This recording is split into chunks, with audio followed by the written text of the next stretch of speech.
안녕하세요. 커피 비평가협회 박영순입니다.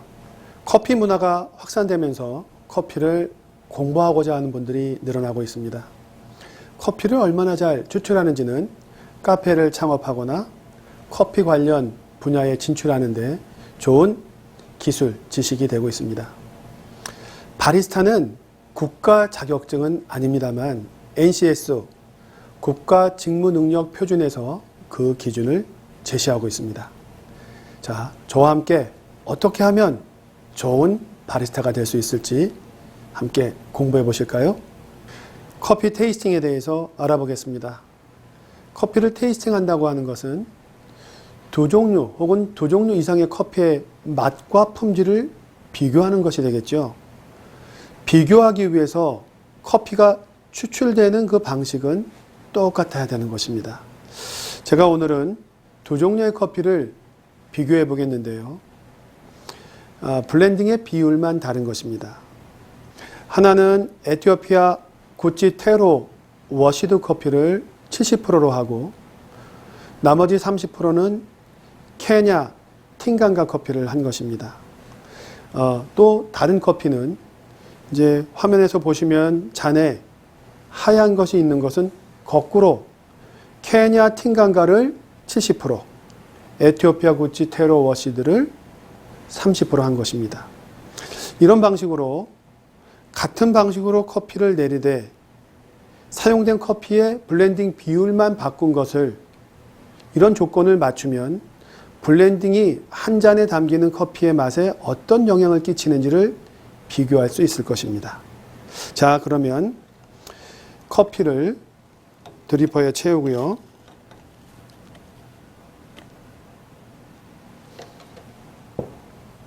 그리고 두 번째, 케냐가 더 많은 커피를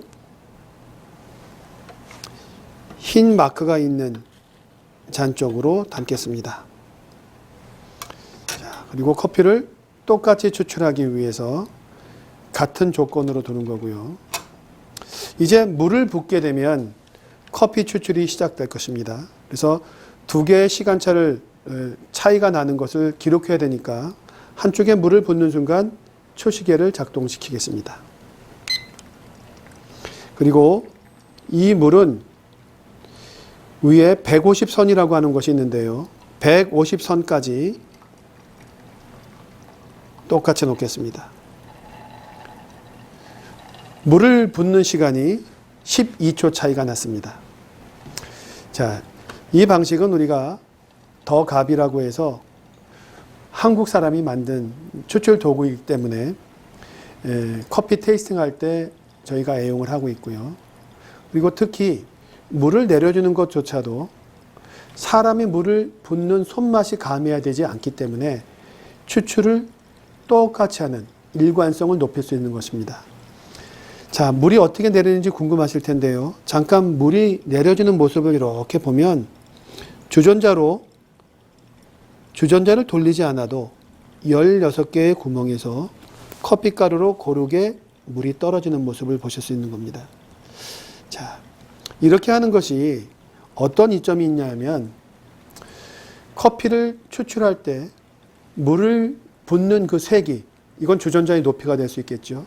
그 다음에 물줄기가 뻗어나가는 것, 그거는 물을 얼마나 빨리 붓느냐가 되겠죠. 이런 물리적인 요인들이 커피 추출의 변수가 될 수도 있기 때문에 커피가루에 물이 작용하는 그 과정도 균일하게 하기 위한 하나의 장치인 것입니다.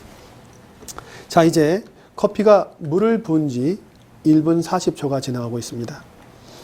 이럴 때 커피를 공부하는 분들은 이때 나오는 향들도 관능에 새겨두는 것도 좋을 것 같아요. 지금 향이 섞여 나오지만 지금 왼쪽에 에티오피아 콩이 더 많은 것은 약간 산미가 좀 톤 다운 되면서 왠지 더 부드러운 느낌을 주는 것 같습니다. 그리고 오른쪽에서 향을 맡아볼 때는 포도와 같은 느낌, 시트러스와 같은 느낌, 윤곽이보다 또렷한 산미가 높은 느낌을 주는 것이죠. 물론 이것이 맞았다고 할 수는 없겠지만 저는 이 사용된 커피의 블렌딩 비율을 알기 때문에 선입견이 생길 수도 있는 겁니다. 그럼에도 불구하고 커피를 추출할 때 느껴지는 향을 내 관능으로 체크하는 것은 중요한 면모입니다. 자, 이제 2분 30초가 지나고 있는데요. 왼쪽의 것을 2분 40초에 제거를 하겠습니다. 자, 2분 40초에 왼쪽에 있는 것을 먼저 제거합니다. 자, 그리고 오른쪽은 아까 물 붓는 시간이 12초의 차이가 있었기 때문에 2분 52초에 제거를 합니다.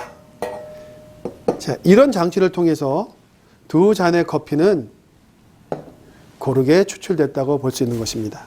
이제 본격적으로 두 잔의 커피를 테이스팅 하겠습니다.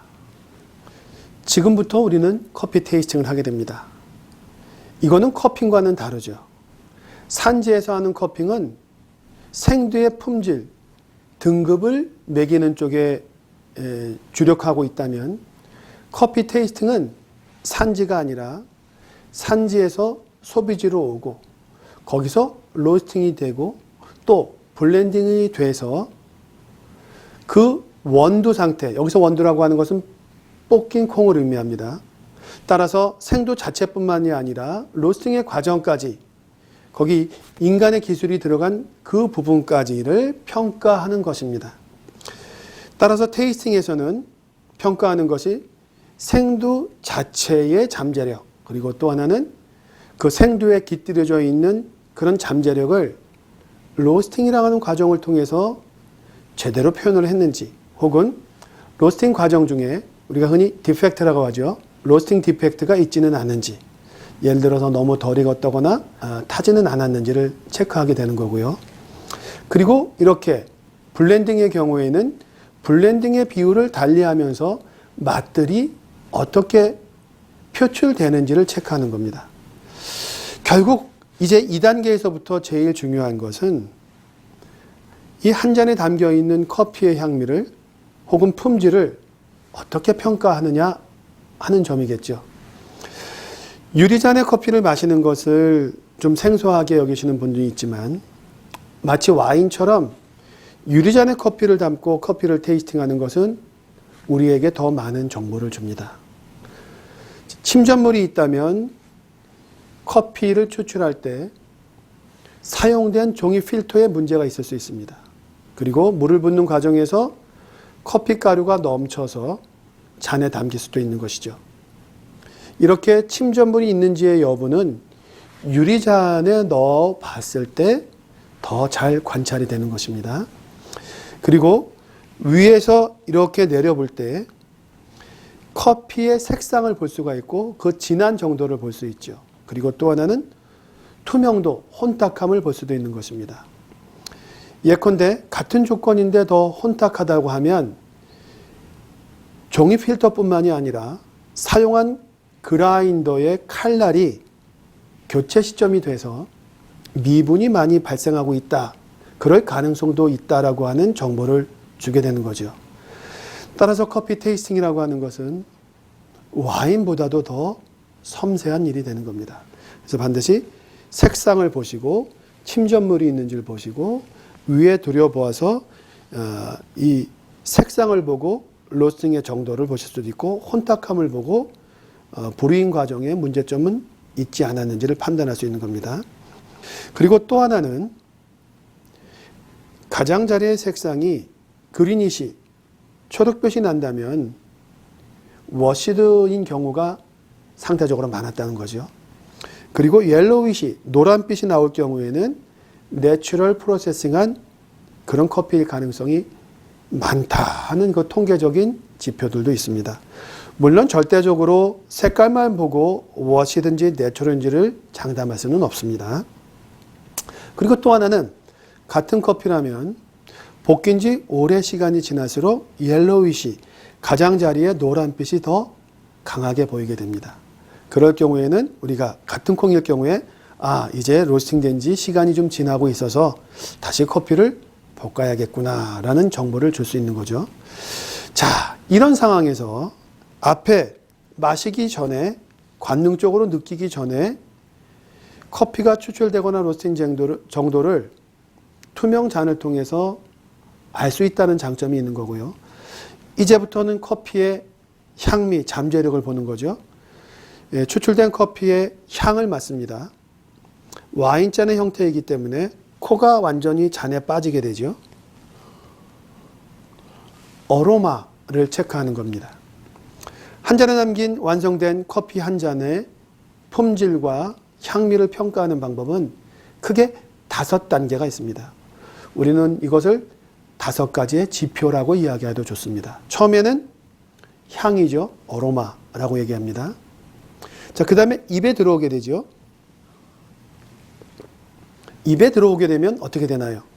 우리의 의지와는 상관없이 이제 미각, 혀에 있는 수용체가 커피에 있는 특정 물질과 결합을 해서 전기 신호를 줘서 우리는 맛을 알게 되는 것이죠. 이렇게 코망 작동될 때를 어로마라고 하는 것이고요. 커피가 입에 들어와서 미각이 작동돼서 우리의 관능이 향과 맛, 미각을 함께 포착할 때 이 단계를 우리가 플레이버 해서 향미라고 이야기를 합니다. 그리고 입에 들어오게 되면 acidity, 얼마나 시냐 안 시냐의 문제가 아니라 얼마나 경쾌하냐. 이 커피가 나로 하여금 나의 기분을 얼마나 가볍게 만들어주느냐. 이 부분이 바로 acidity의 정도, 산미의 정도라고 이야기를 하는 것이죠. 그 다음에 뭐가 있죠? 그렇죠. 혀에 감기는 정도, 입안의 점막에 바로 그 부분에서 포착되는 질감과 촉감. 우리가 이것을 body라고 이야기를 하는 것이죠. 자, 한번 바디감을 느껴볼까요? 혀뿐만이 아니라 점막에서도 느껴지는 그런 맛입니다. 자, 그 다음에 나머지 하나 어떤 포인트가 있죠? 자, 한번 생각해 보시죠. 처음에 aroma, acidity, flavor, body. 그 다음에 뭘까요? 굉장히 중요한 부분입니다. aftertaste라고 이야기하죠. 와인에서는 finish라고 이야기를 합니다. 목 뒤로 넘긴 뒤에 그 여운이 얼마나 오래되는지를 보는 것이죠. 와인에서 피니시라고 하는 것은 끝난다는 뜻이 아니라 활용점정과 같은 가치입니다. 비로소 점 하나를 찍어서 작품을 완성시키는 것처럼 와인도 커피도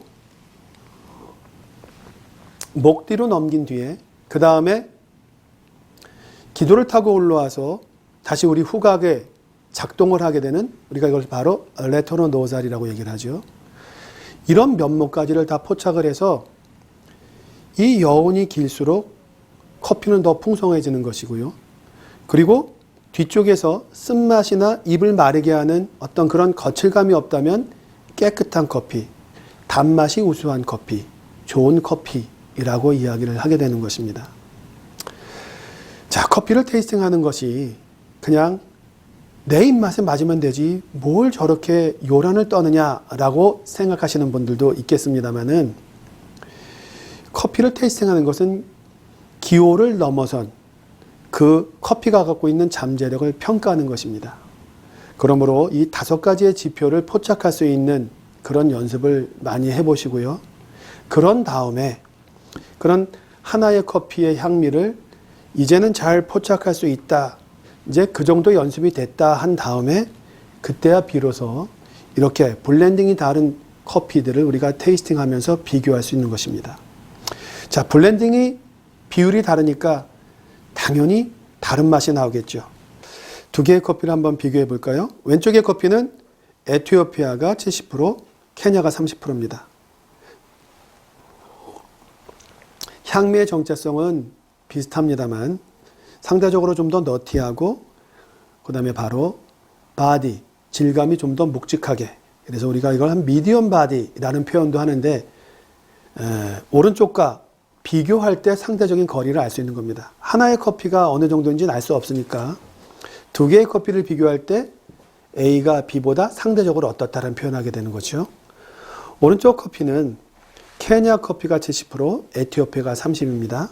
우리가 맛보지 않더라도 케냐의 그 산미의 선명함, 와인과 같은 그런 느낌, 또 하나는 포도의 혹은 또 토마토의 강렬한 느낌, 그래서 다크 그린한 느낌이 느껴지는 것을 우리가 케냐 커피의 특징으로 보는데, 그런 케냐 커피가 더 많을 때에는 상대적으로 좀 강인함이 있을 수 있고, 또 하나는 바디감은 일본 커피에 비해서는 상대적으로 낮을 것이다 라는 기대를 하는데 과연 맞는지 한번 보겠습니다.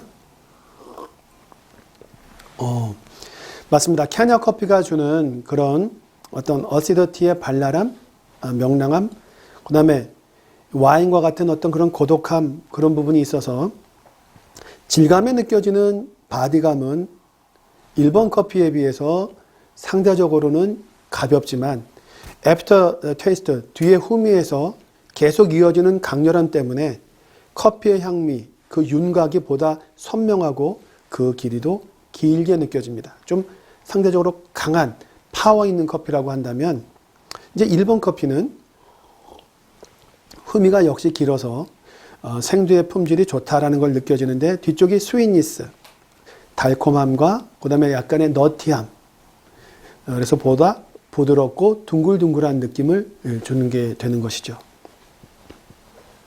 자, 이렇게 추출하는 방식을 똑같이 하고 한 잔의 커피의 면모를 볼 수 있는 테이스팅에 대해서 알아봤습니다.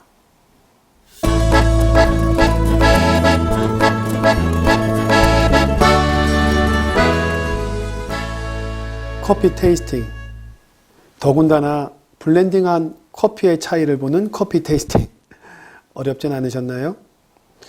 자, 흔히 커피 테이스팅이라고 하면 커피의 맛이라고 하는 것이 마시는 사람의 기호에 따라서 좋고 나쁠 수 있는 거지 그런 방법이 있느냐라고 말씀하시는 분들이 적지 않습니다.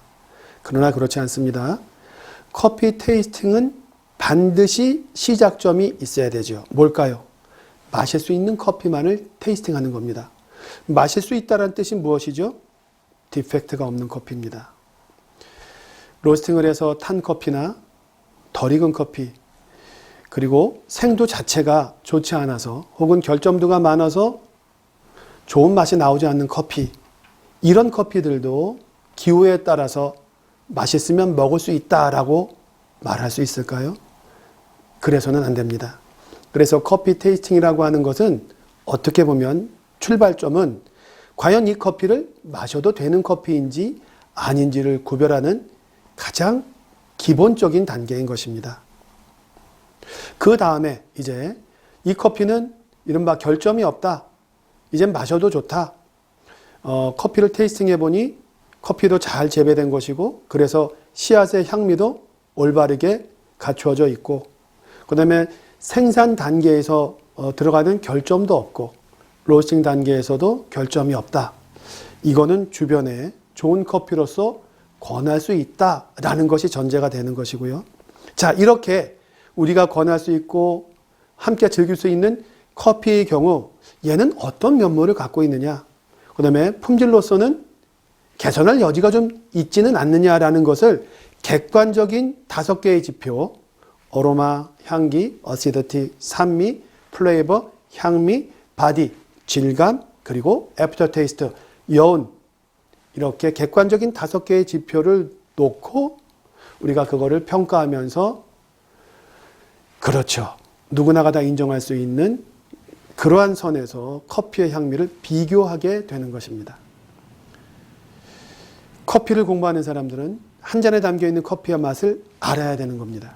그런 의미에서 커피는 단순한 기술, 지식이 아니라 향미를 즐기는 문화가 되는 것입니다. 잘 보셨나요?